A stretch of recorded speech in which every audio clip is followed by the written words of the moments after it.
Bismillahirrahmanirrahim. Assalamualaikum warahmatullahi wabarakatuh.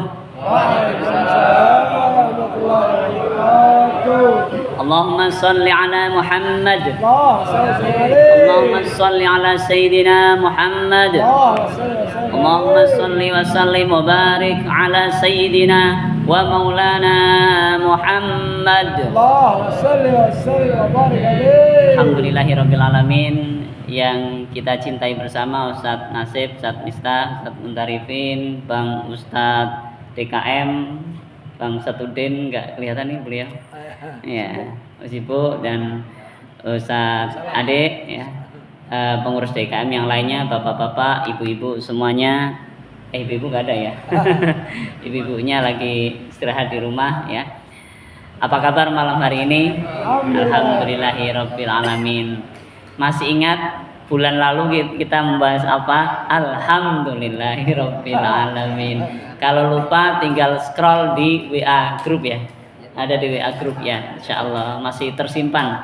Nanti kalau sempat saya buatkan catatan lagi, insyaallah biar terrecord ya, tersimpan, kita bisa dengar kembali, kita bisa pahami kembali, dan kita bisa rumuskan langkah-langkah kita untuk menjalankan. Pada bulan lalu kita belajar bagaimana agar ilmu itu menjadi amal, tidak hanya sekedar tahu. Caranya bagaimana? Membaca doa. Ada beberapa doa yang sudah saya bagikan di sana. Ya muqallibal qulub, tsabbit qalbi ala dinik. Rabbi habli hukma wal hikni bis shalihin. Allahumma ati nafsi taqwaha wa zakkiha anta khairu man zakkaha anta waliyuha wa maulaha. Terus apa lagi? Ada 4 kemarin itu, gitu ya. Ada 4 hal, 4 doa, dan yang keempat apa? Connecting with Allah.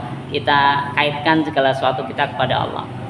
Alhamdulillah, malam ini kita akan membahas sesuatu yang mungkin belum sempat dibahas. Jadi saya selalu mencari tema, menyampaikan tema yang insya Allah yang penting ya. Kalau nggak penting nggak disampaikan, yang kira-kira bisa langsung dikerjakan, dan yang kira-kira kadang kita salah pahami. Karena salah satu tugas kita sebagai seorang muslim adalah muslih. Apa Pak? Muslih. Muslih itu membuat perubahan. Jadi kita harus membuat perubahan dari yang baik menjadi lebih baik, dari yang nggak baik menjadi baik, dan seterusnya. Allahumma sholli ala Muhammad. Alhamdulillah. Dalam Al-Quran Allah sampaikan di surat Al-Hujurat ayat 1, A'udzubillahi minasyaitonirrajim, Bismillahirrahmanirrahim. Ya ayyuhalladzina amanu la tuqaddimu baina yadayillahi wa rasulih wattaqullah innallaha sami'un alim. Ya ayyuhalladzina amanu, wahai orang-orang beriman, la tuqaddimu baina yadayillah, jangan kalian mendahului Allah dan Rasulnya. Tidak boleh mendahului Allah dan Rasulnya. Wattaqullah, taatlah kepada Allah. Innallaha, sungguhnya Allah, sami'un, maha mendengar, alimun, maha mengetahui.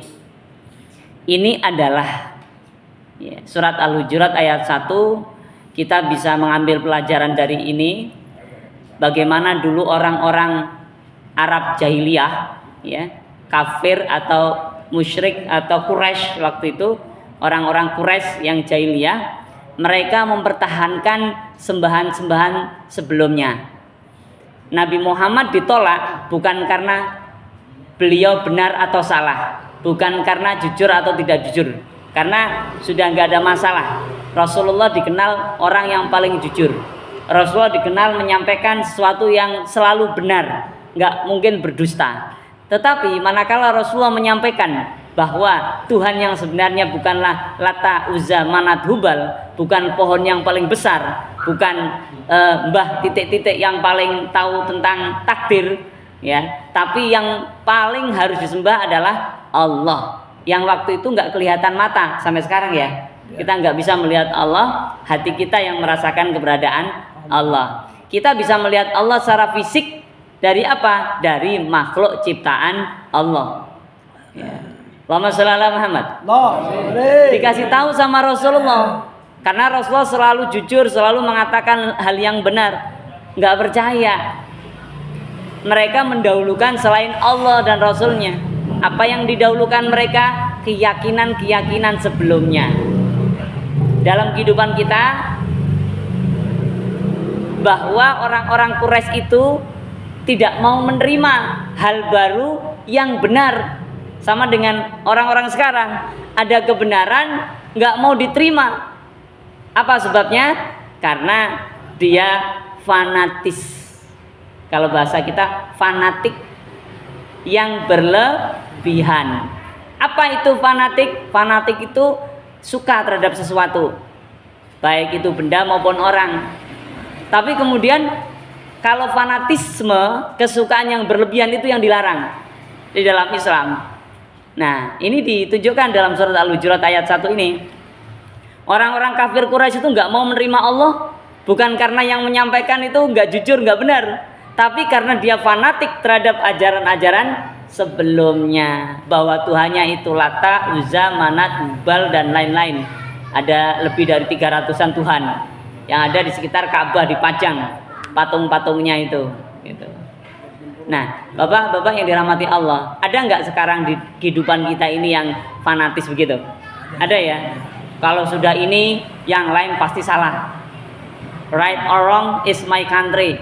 Benar atau salah yang penting kita. Nah, itu fanatis.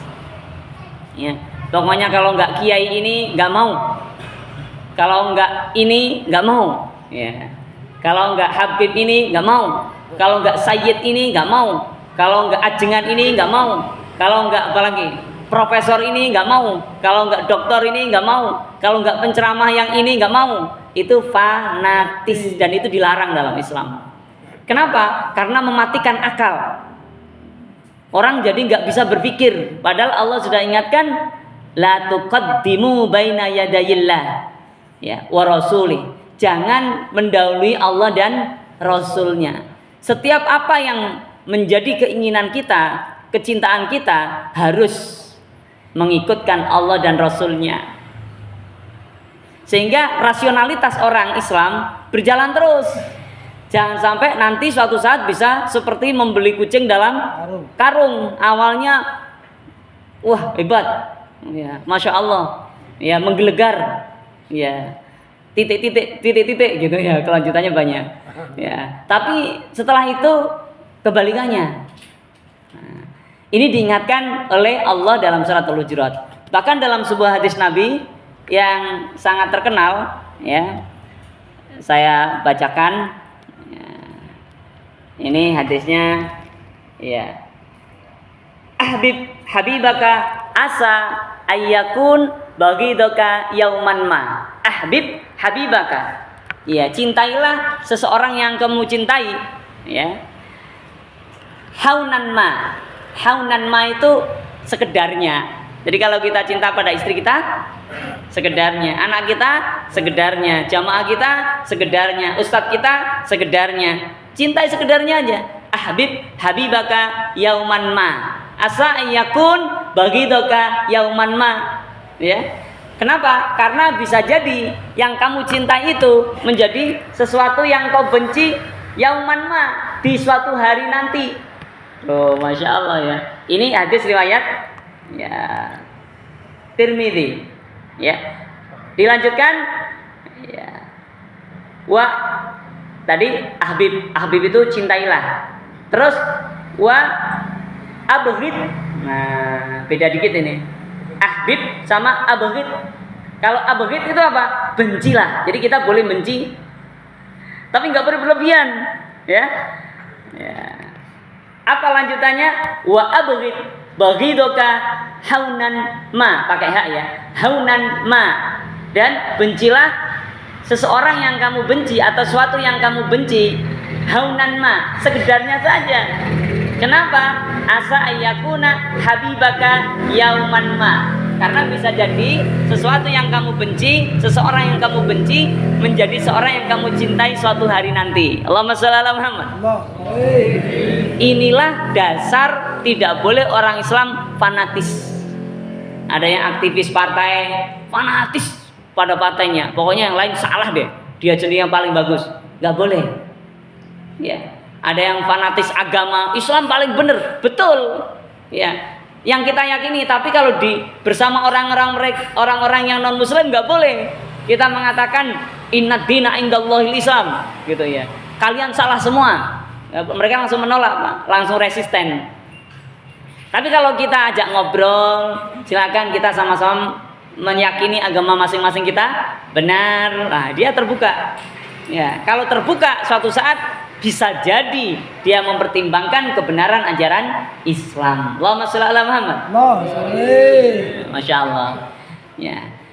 Ini kita memang sekarang salah satu ujian umat Islam adalah fanatisme.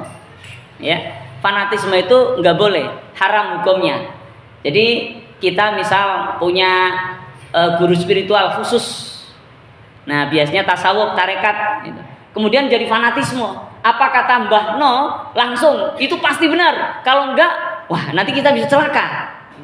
Maka ini masuk kategori mendahulukan yang lain selain Allah.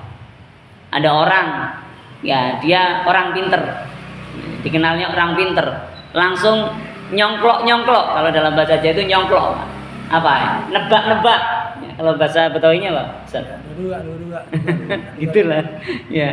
Jadi nebak. Kamu nanti begini ya. Kamu hati-hati. Kamu nanti paling nggak punya suami kalau kamu nggak begini-begini. Kamu nggak punya istri kalau begini-begini. Kamu pasti matinya umur sekian. Masya Allah, naudzubillah. Ya, hati-hati. Orang Islam nggak boleh percaya itu.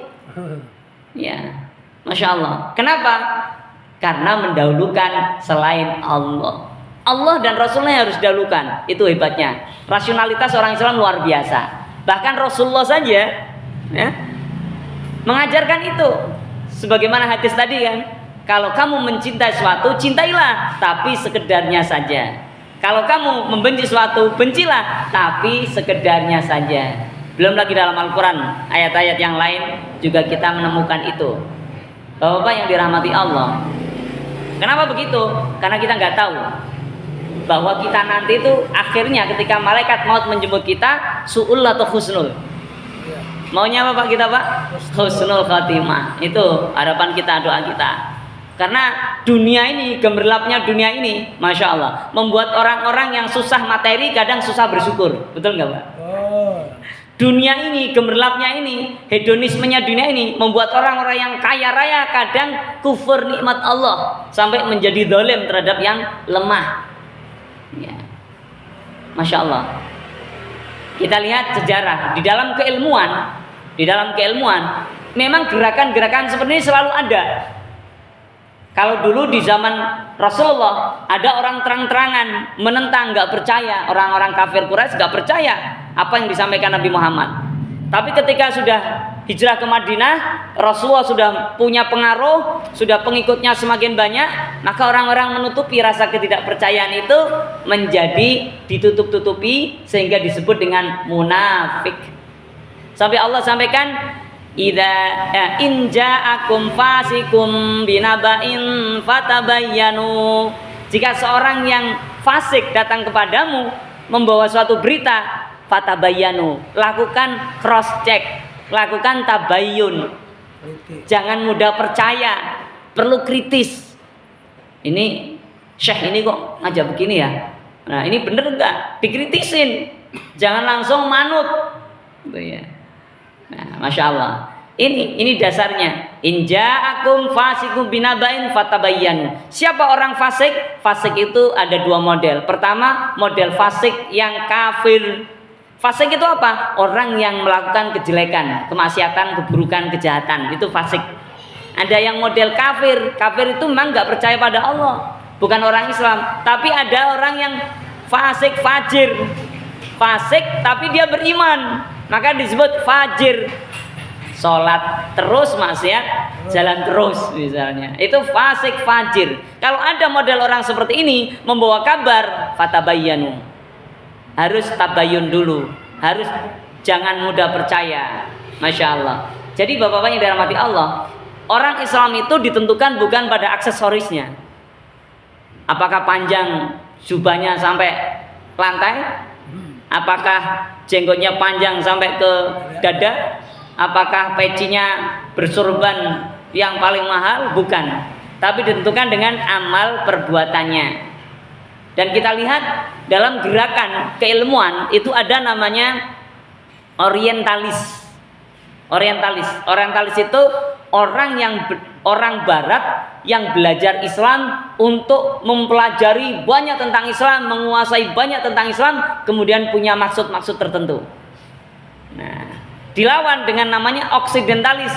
Oksidentalis itu apa? Orang timur yang belajar barat, belajar tentang kebarat-baratan, dipelajari gimana sih orang barat teknologinya ini, seperti apa kebiasaan, dan untuk apa? Menjadikan maksud-maksud tertentu. Salah satu maksud oksidentalis adalah menjadikan orang Islam itu percaya diri, jangan gampang ngekor apa kata barat, kata Eropa. Masya Allah, menyadarkan ini gerakan oksidentalis. Nah, kita lihat orientalis, Pak. Orientalis ini kalau dalam bahasa Arabnya ya istighraq. Ya. Nah, ada istisraq, ada istighraq. Jadi kalau orientalis ini istisraq ya. Istisraq itu apa? Mencari berita tentang timur, mencari berita tentang Islam. Dan punya maksud. Ada beberapa maksud. Ada yang maksudnya karena penjajahan. Namanya orientalis kolonialis atau kolonial. Contohnya siapa? Yang dulu pernah saya sebutkan, ada Snok-Horgonya. Ya, Christian Snok-Horgonya namanya. Beliau menulis buku ya pada tahun 1906 namanya The Acehnese. Orang-orang Aceh atau orang Aceh itu. Beliau nulis buku untuk siapa? Belanda. Orang Aceh nggak tahu bahwa dia bukan orang Islam. Ya, karena hafal Quran, kabarnya begitu. Pinter dakwah, pinter ceramah, tinggi besar, cakep kayak orang Arab, pakai sorban, ya, pakai apa namanya, kafiyeh atau sorban atau aksesoris syekh, gitu ya. Bahkan disebut siapa? Syekh Abdul Ghaffar. Oh, sekarang ada syekh lagi tuh, yang lagi ditangkap ya kabarnya. Masya Allah. Nah, memang kondisi sosial masyarakat Indonesia rata-rata begitu, Pak. Masih terpesona dengan aksesoris, dengan simbol. Padahal dalam Al-Quran dikatakan, nanti di akhirat kamu ditanya apa yang kamu lakukan, bukan apa yang dilakukan oleh orang lain. Orang lain pun tidak akan ditanya tentang apa yang kamu lakukan. Ya. Masya Allah. Ternyata Abdul Ghaffar, dia adalah penasihat Belanda yang menyamar di Aceh. Ya, menjadi tokoh nasional, menjadi penceramah. Gak ada orang tahu bahwa dia sebenarnya bukan orang Islam. Oh, Masya Allah, gitu ya. Ujung-ujungnya tahu kenapa? Karena dia pulang ke Belanda. Nah, sudah nama aslinya muncul, Christian Snok-Horgonya. Ternyata dia orang Kristen. Oh, Masya Allah. Tapi sudah diciumin tangannya oleh orang-orang Aceh. Sudah didengarkan fatwa-fatwanya. Karena dia memang tahu. Bahasa Arabnya pinter, bahasa Belanda pinter, ya. Baca kitab bisa, ceramah hebat, khotib Jumat loh, Pak. Ya, Masya Allah. Ternyata dia bukan orang Islam. Loh, kita nggak tahu. Makanya kita jangan sampai menjadi seperti ini.